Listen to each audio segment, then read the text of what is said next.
ਲਾਟ ਨਹੀਂ ਬੋਲ ਇਹ ਜਨਾਬ ਇਤਸ਼ਾਮ ਸਾਹਿਬ ਅੱਜ ਸਾਡੇ ਕਾਬੂ ਆਏ ਨੇ। ਇਹ ਰਾਵਲਪਿੰਡੀ ਤੋਂ ਤਸ਼ਰੀਫ ਲਿਆਏ ਨੇ। ਇਹਨਾਂ ਦਾ ਕੰਮ ਹੈ ਟੁੱਟੀ ਭੱਜੀ ਵਾਇਰਿੰਗ ਕੱਢ ਕੇ ਆਹ ਢੇਰ ਲਾਇਆ ਅੱਜ ਆਹ ਸਾਡਾ ਢੇਰ ਲੱਗਾ ਅੱਜ। ਨਵੀਂ ਵਾਇਰਿੰਗ ਪਾਤੀ ਹੈ, ਹਰ ਸ਼ਾ ਪਾਤੀ ਭਾਈ ਜਾਣ। ਹਾਂ 19,000 ਦੀ ਗੱਡੀ ਲਈ ਤੇ 19,000 ਹੀ ਉੱਤੇ ਲੱਗਦਾ ਜਾਣ ਡਿਆ ਹੌਲੀ ਹੌਲੀ।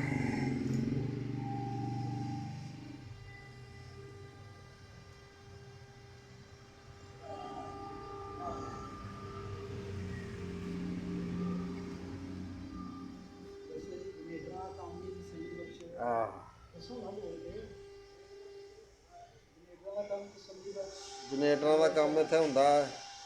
4 ਸਟੋਕ ਜਨਰੇਟਰ, 2 ਸਟੋਕ ਜਨਰੇਟਰ, 6500 ਵਾਟ ਜਨਰੇਟਰ, ਕਾਰ ਦਾ ਜਨਰੇਟਰ, 4 ਸਿਲੰਡਰ, ਸਿੰਗਲ ਸਿਲੰਡਰ, ਜਿਵੇਂ ਦਾ ਮਰਜ਼ੀ ਹੋਵੇ ਕੋਈ ਜਨਰੇਟਰ। ਸਪਰੇਅ ਵਾਲੀ ਮਸ਼ੀਨ ਹੋਵੇ, ਟੋਕੇ ਵਾਲਾ ਹੀਟਰ ਹੋਵੇ, ਕੋਈ ਸ਼ੈ ਹੋਵੇ।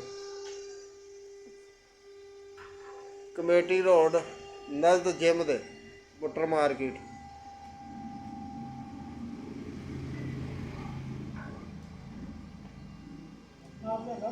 ਨਹੀਂ ਉਹ ਕਿਵੇਂ ਆਉਣਾ, ਉਹ ਕੈਮਰਾ ਘੁੰਮਣ ਹੀ ਨਹੀਂ ਦਿਆ ਤੇ ਮੈਂ ਕੀ ਕਰਾਂ। ਚੱਲ ਤੂੰ ਆ ਗਿਆ ਬੜਾ ਵਾ। ਉਹ ਸਾਡੇ ਸਾਹਮਣੇ ਸਿਲੰਡਰਾਂ ਵਾਲੀ ਦੁਕਾਨ ਹੈ। ਉਹ 50 ਰੁਪਏ ਲੈ ਕੇ ਸਿਲੰਡਰ ਰੰਗ ਕਰ ਰਿਹਾ ਮੁੰਡਾ, ਸਿਲੰਡਰ ਗੈਸ ਭਰਨ ਵਾਲਾ।